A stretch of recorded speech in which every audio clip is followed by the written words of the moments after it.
everyone, I'm Monet and this is a diary of a single woman. I have not posted in a while, and it's really just because this topic that I'm covering today is something that God has actually literally been walking me through. And before I posted a video, I really was just wanted to make sure that I spent time before God and really gained his perspective and his wisdom on this topic, so that when I did go back and do the video on it, I didn't want it to come from a place that was just so emotionally charged and driven and just from a defeated place, right? I wanted to make sure that I was really approaching it with God's perspective, so that I can provide that light at the end of the tunnel. Today's video is titled, I Am My Mother's Daughter, I Am Not My Mother. And honestly, the title could have gone either way. I could have said, I am my father's daughter, I am not my father. And the message behind the title really just speaks to some of the things, some of the dysfunctions, some of the habits that we end up assuming just based on the families that we were born into. This is not to criticize or shame the families that we were born into. God placed us into those families for a reason, but there are certain things that we are exposed to just because of the families that we were born into, until we find ourselves, in need of a savior, and allowing him to interrupt those systems. Then we end up falling victim to the things that are that are in our bloodline, right? In the church, we call those generational curses. And so, to kind of talk about this topic, I wanted to just briefly open up with referencing a story in the Bible. So when we hear the story of Joseph, we always hear about Joseph in comparison to his hating brothers, right? We know that Joseph had 11 older brothers. They were all haters. They sold him into slavery. We know how that story goes, right? But let's take a look. What was going on in his family line? Where did this spirit of hate for your brothers come into play? And if we just take a look at just that family line and go back to his great grandfather, the father of all fathers, right? Father Abraham had many sons, had Father Abraham. So if we go back to Abraham, he had two sons, Ishmael and Isaac, right? And we know that Ishmael was born to Hagar, and they were causing all kind of problems. They sent him away. That was Abraham's eldest son. But then he had Isaac, the son he really loved, who he favored more over the other son. And then from that son, Isaac, we get Esau and Jacob. And Isaac really favored Esau because he was the eldest, and he killed the meat and brought it to his father to eat. And he really favored one son over the other. He favored Esau over Jacob. So then here goes Jacob, who was not his father's favorite because he was the younger of the two twins, then births 12 sons. And he was like, you know what, because my father didn't favor me, let me favor this, my youngest, Joseph, right? So we see that pattern is something that Joseph was just born into. And it wasn't that Joseph was trying to teach a message about his other sons. It was just something that Jacob had experienced himself, and he ended up transferring that over to his sons. And then we see this whole story play out, okay? So I just wanted to give that brief overview. If you want to take a look at the story, go ahead. If you want to I know I spent a lot of time really reading and just reading like backgrounds and stuff, so that I would really understand the message that God was trying to put into me, and that he was encouraging me as I was kind of grappling with some things that were going on at the time, okay? So when we look at this story, what are some things that it tells us? What are some messages in this story? So when I think of the story of Ishmael and Isaac and Esau and Jacob and Joseph and his brothers, the word that comes to mind is predisposition, right? These brothers, these characters, in each of these situations were predisposed to certain behaviors because it had come down through their bloodline. And the same could be said, think about families born into poverty, right? Poverty is cyclical, and it's not something that our parents sit us down and say, son, daughter, let me teach you how to be poor. We aspire to be born into poverty and stay here. No, it's something that we are predisposed to just by being born into it. And so it is the same thing. There are things currently in our bloodline, certain habits, certain behaviors that we cannot seem to escape from, that we got, that we don't even know where they came from, right? Even think about the people who, or maybe this is true for you, you maybe weren't born around one of your parents, right? Or maybe they passed before, you grew up and really got to know them, but you find out from maybe the other parent or through distant relatives that you are just like your father, right? You are your father's child. You do certain things just like him or her. And it's not because you've met him and you know him intimately and so you act just like him because you spent all this time around him. No, you are predisposed to certain things. So there may be certain things that you are battling with that you don't understand, that you're like, why do I do this? Why am I like him? Why am I like her?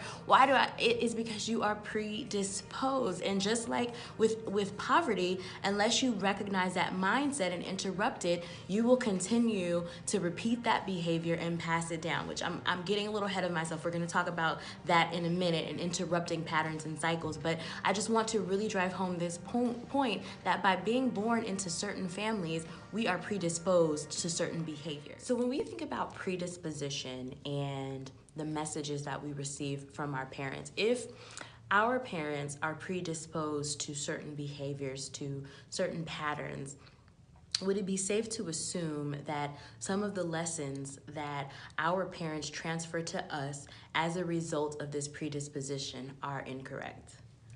I know it's uncomfortable. It's an uncomfortable thought to think of a message that we learn from our parents being incorrect, right?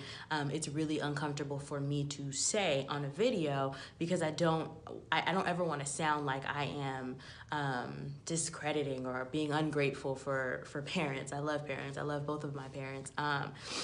But there are certain messages that I learned from my parents that as I got older, I later learned were incorrect. And if we look back to our story that we've been referencing throughout this video, when we look at the way Jacob fathered Joseph and his sons, that was really a result of his relationship with his own father. So Jacob was the youngest. Esau was the eldest twin, right? And we know that Esau was Isaac's favorite. So when Jacob became a father, he favored his youngest, not his oldest. He was doing the opposite of what his father had done. And that sent a message to the eldest brothers, right? That Joseph was something to, to be jealous of, and we're going to sell him into slavery. But that message that Jacob accidentally sent to his children was incorrect. And some of us are really struggling and being hindered by some of the messages of rejection or, disapproval that we have received from our parents. And it's really less about us and our limitations and more about our parents and the things that they went through, certain messages or lessons that they learned that didn't get interrupted. And instead they got passed down to you and to me. One thing that I do gain encouragement from, however, is in this story with Jacob, we know that the 12 tribes of Israel were born directly from Jacob's bloodline, right? So even though Jacob was not his father's favorite, even though Jacob did not receive this positive message of, an affirming love from his father, that did not discount the promise over his life. And it's the same for you and I. Just because we may not have been validated from our parents, or we received this message that's a little bit uncomfortable, that chips away at our self-esteem, that does not change the promise that is over our lives or the purpose that God birthed into us. And it's so important that an interruption has to happen in your life and an encounter. So it's not enough to just have an interruption. Like, you can't just be aware about it, aware of a thing. Think about like society and racism, right? It's not enough to just be aware of it, right? It's not enough to just know that there's racism. There has to be an interruption and an encounter, right? We have to do some things. We have to change some things. And it's the same with us in our own lives. We become aware. We say, okay, my family does this. Everyone in my family has done this thing, and I want to do something differently. That's not enough. Doing something different is the next step. Like you have to unlearn and you have to undo it. And it's uncomfortable and it is hard. Just to give you my own personal example, when I finished grad school in 2016, I felt something like that last semester, I'll never forget, like I kept on feeling just called to do something else, to be somewhere else. Like I felt like I was being suffocated in California. And so I felt the Spirit really urging me. I said this, I always say when I first got here, the Holy Spirit tricked me into moving to the East Coast, but I really felt God telling me to move away. And for me, just to backtrack a little bit, from the time I was like 16, different prophets had spoken over my life that I would break generational curses. And now to a 16-year-old, that means nothing to me. I was like, oh, okay, well, you know, all the women in my family seem to have arthritis. So when I get older, that must mean I'm not going to have arthritis. Like I had no idea, right, what I was dealing with. But as I grew up, I started to realize certain things in my, like, secrets. My family had a lot of secrets. There was a lot of things I became aware of as I got older.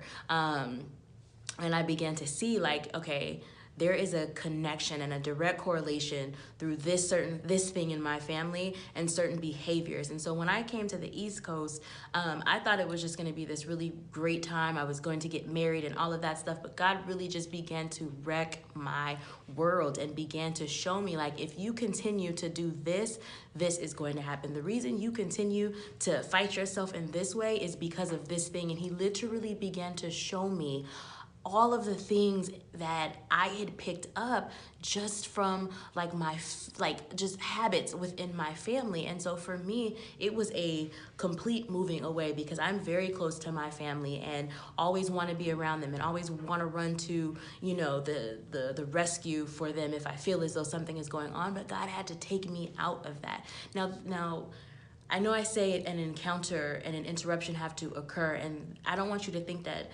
my experience of actually moving from one coast to the other is prescriptive for you.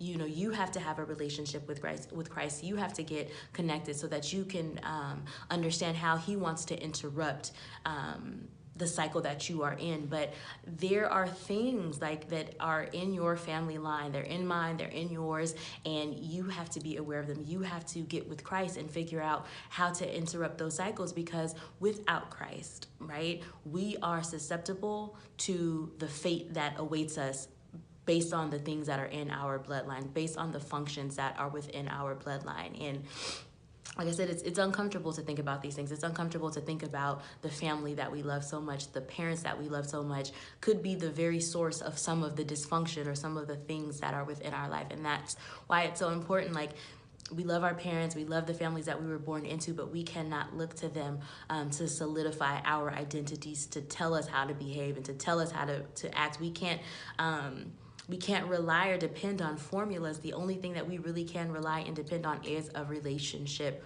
with Christ.